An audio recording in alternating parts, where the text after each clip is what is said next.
Olá, tudo bem? Está começando o Agora Agro e você vai ver na edição de hoje.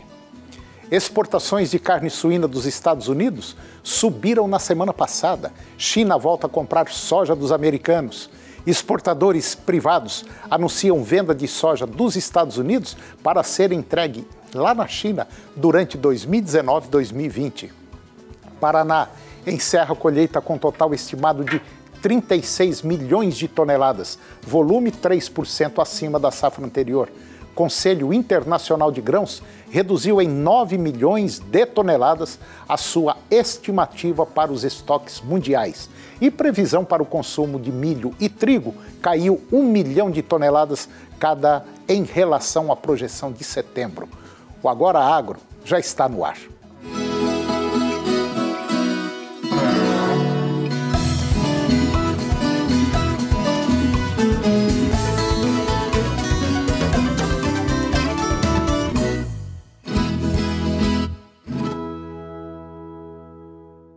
As exportações de carne suína dos Estados Unidos subiram na semana passada com a compra de 351 mil toneladas.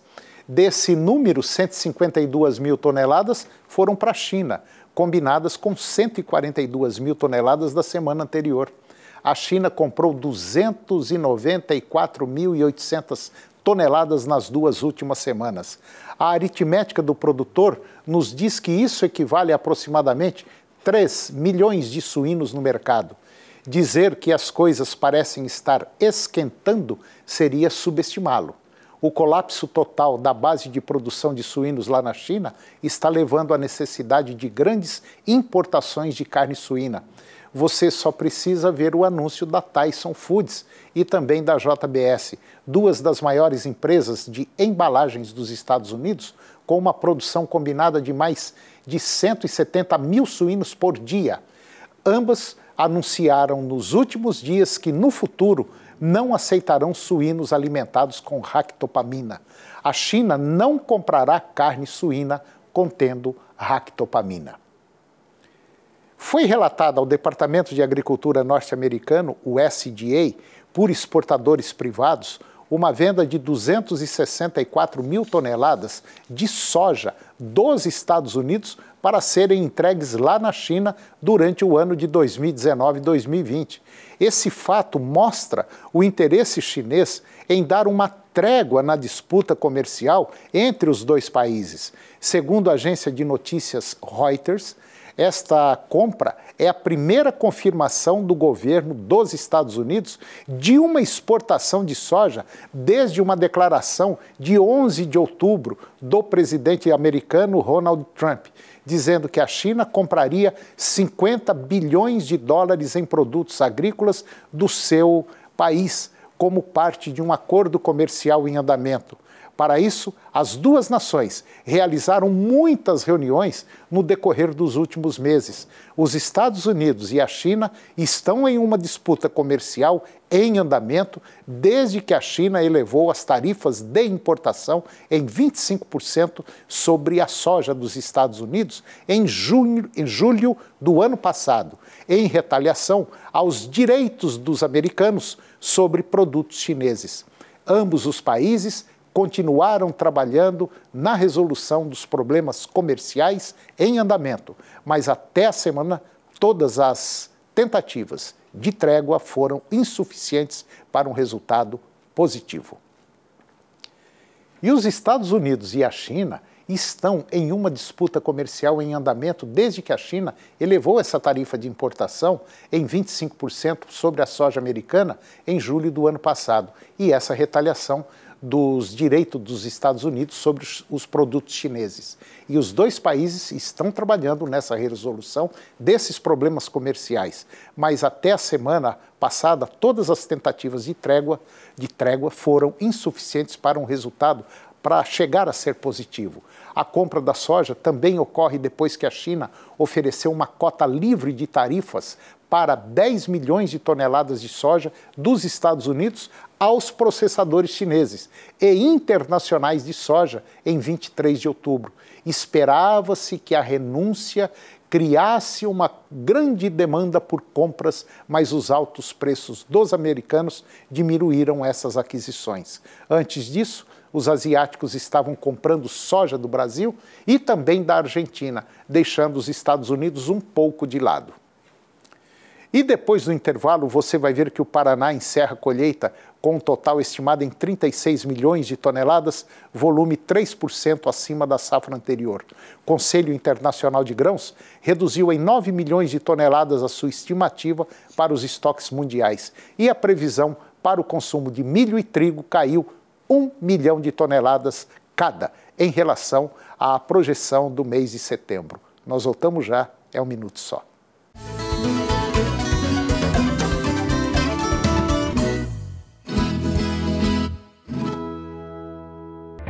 No portal Pai Eterno, você tem acesso ao conteúdo oficial do Santuário Basílica de Trindade. Confira notícias sobre a devoção ao Divino Pai Eterno, acenda uma vela da fé e muito mais. Acesse paieterno.com e faça parte desta família de amor.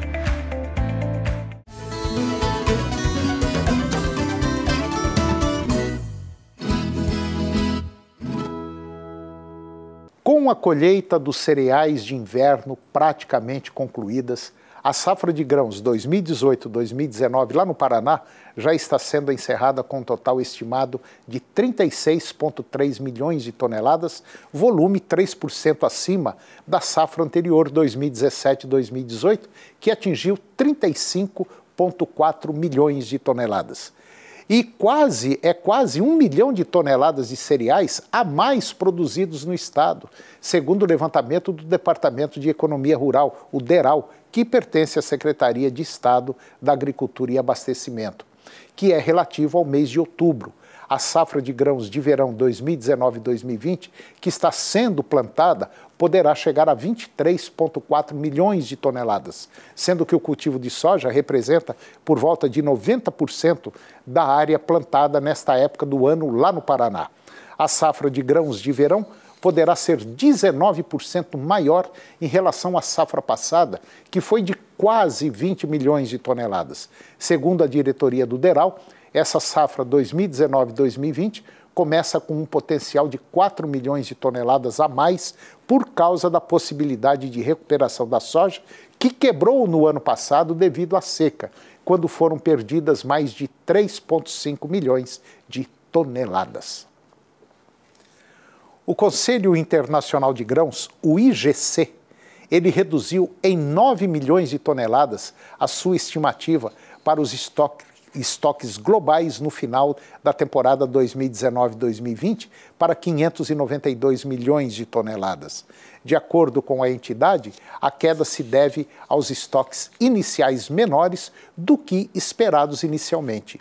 As estimativas de consumo e produção globais tiveram leves quedas de 2 milhões de toneladas cada, em relação à projeção de setembro, para um consumo de 2 bilhões 184 milhões de toneladas e para a produção de 2 bilhões 157 milhões de toneladas. A previsão de produção global no mundo da safra 2019-2020 de soja foi cortada de 342 milhões de toneladas para 341 milhões de toneladas.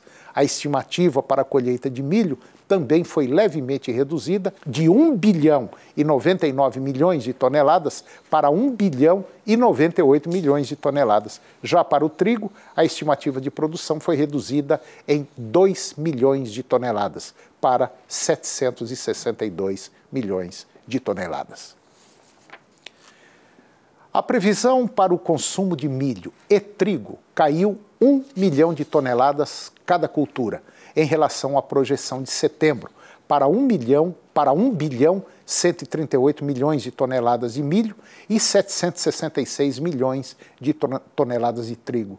Para a soja, a previsão aumentou em 1 milhão de toneladas, para 360 milhões de toneladas. O índice de preços de grãos e oleaginosas do IGC avançou 4,1% desde a última revisão mensal, para o maior nível em cerca de 3 meses. Segundo a entidade, o indicador foi impulsionado principalmente por ganhos nos preços médios de exportação de milho, soja e trigo. Para a safra 18-19, a entidade reduziu levemente a previsão de colheita para 2 bilhões 142 milhões de toneladas. E se confirmado esses números, a produção em 2019-2020 será ligeiramente maior que a temporada anterior, por volta de 0,1%. E depois do intervalo, nós vamos falar sobre plantio de milho com capim. É um minuto só, eu volto já.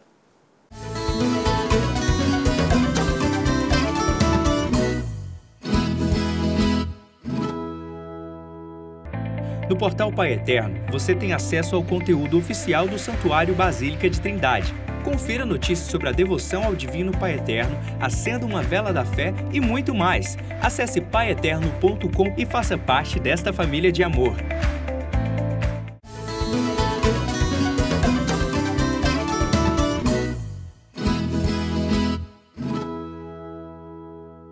Eu vou conversar agora com Euraime de Queiroz Cunha. O Euraime, ele é doutor em ciências do solo, é responsável técnico e também comercial de uma grande empresa aqui da região Centro-Oeste, a Sementes Santa Fé. E nós vamos falar de um tema muito, mas muito interessante para você, produtor rural, que ainda não plantou o seu milho.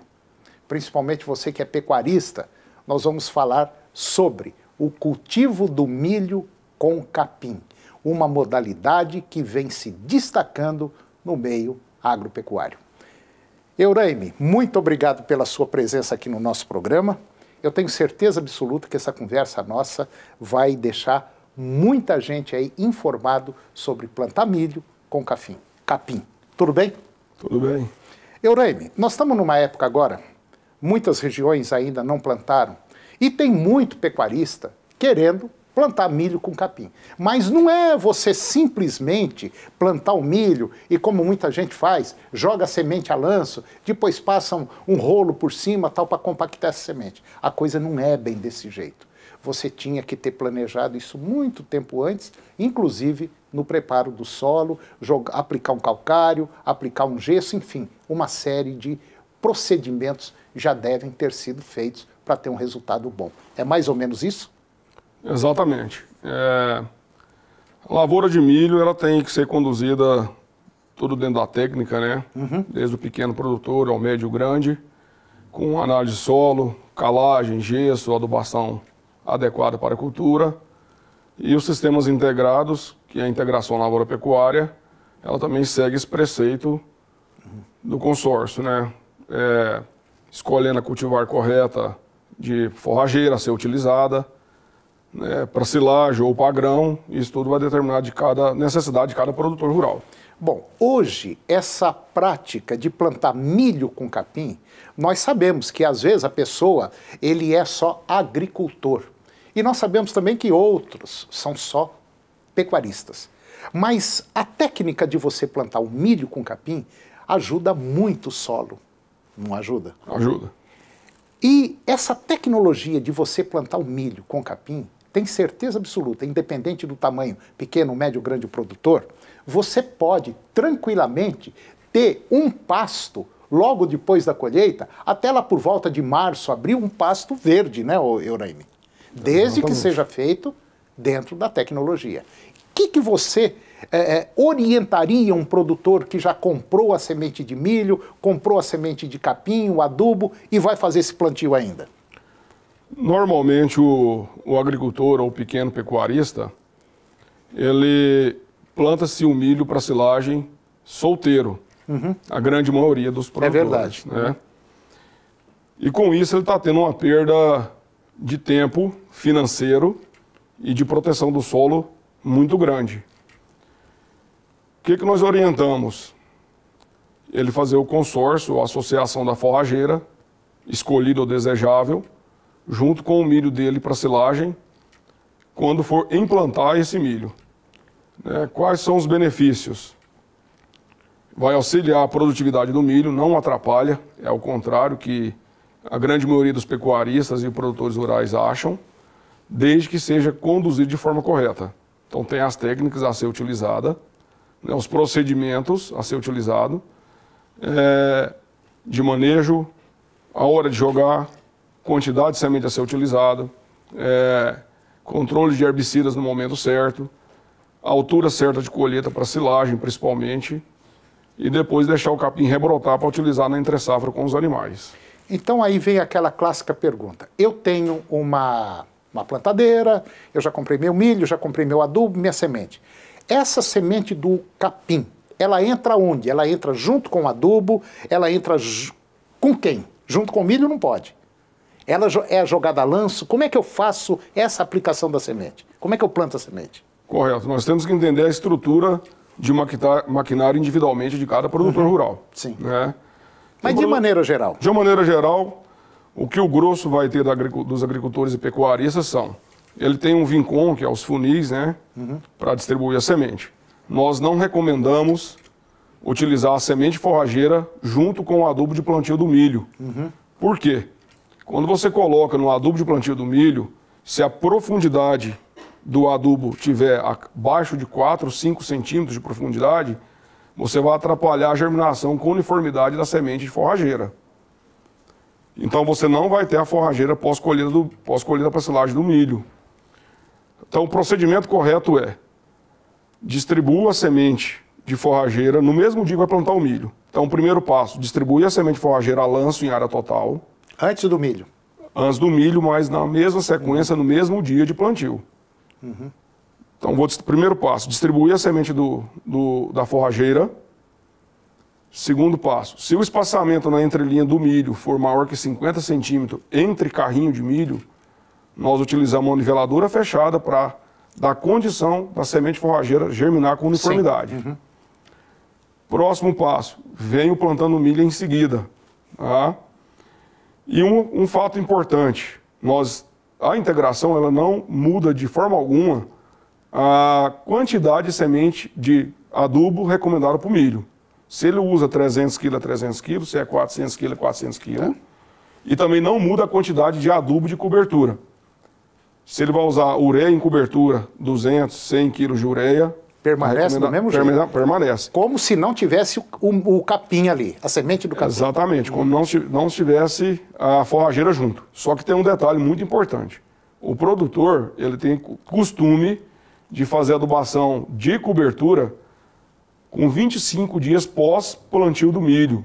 E quando é integrado, tem que se fazer no V2 do milho, que é mais ou menos entre 3 a 15 dias pós-plantio. É quando ele está mais ou menos assim, com 10, 12 centímetros de altura? Mais ou menos entre 8 e 10 centímetros. Só que ele está com V2, é 2 folhas do milho verdadeiro. Saiu 2 folhinhas, você vai e faz adubação de cobertura. Que é exatamente o momento que o milho está precisando da primeira adubação de cobertura. Se ele deixar passar lá com 30, 40 centímetros o milho, que é o normal, né, um mês mais ou menos, exato. Né, o que vai acontecer?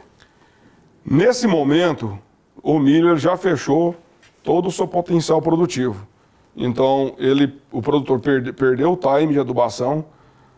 Vamos dizer assim, na entrelinhas, ele está perdendo o investimento do potencial do milho que ele poderia produzir. Então, ele está fazendo investimento tarde no milho. Passou o time de fazer adubação de cobertura. Então, um dos grandes segredos para quem planta um milho com capim é quando o milho tiver com 2 folhas, mais ou menos 8 centímetros de altura, de tamanho, é a hora de você fazer a adubação de cobertura.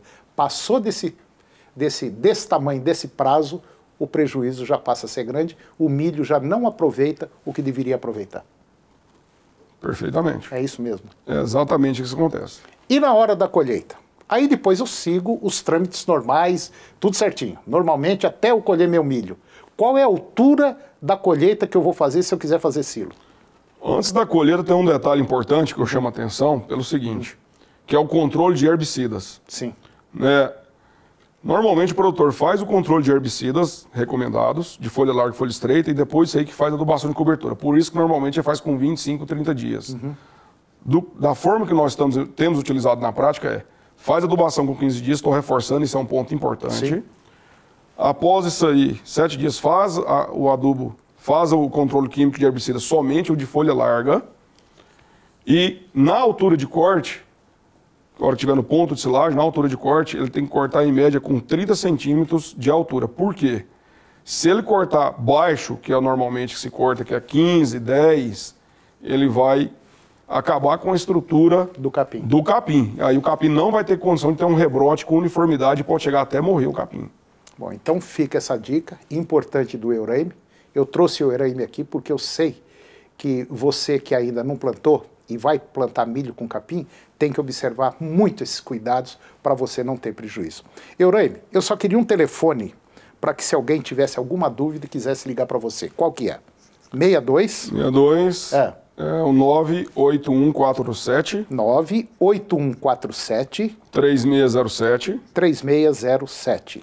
E tem um outro da empresa, que é meu WhatsApp, que é o 8303... É o 98303... 4040. 4040. Então, veja bem, você que está nos acompanhando, se tiver alguma dúvida, se quiser fazer alguma pergunta, pode ligar para o Euraime. O telefone é esse que está no seu vídeo aí, 6298303 4040. Euraime, muito obrigado pela sua participação no nosso programa. Eu vou te trazer mais vezes, porque tem muita coisa ainda para a gente passar para o nosso público em nível nacional. Obrigado. Eu que agradeço pela oportunidade, em nome da Semente Santa Fé, nós agradecemos, estamos à disposição. Tá ok, obrigado, Euraime. Obrigado. E o programa de hoje chegou ao fim, e eu termino com a seguinte frase: faça o que você pode, com o que você tem, no lugar onde você está. Um grande abraço, muito obrigado, que Deus os abençoe e até o próximo programa.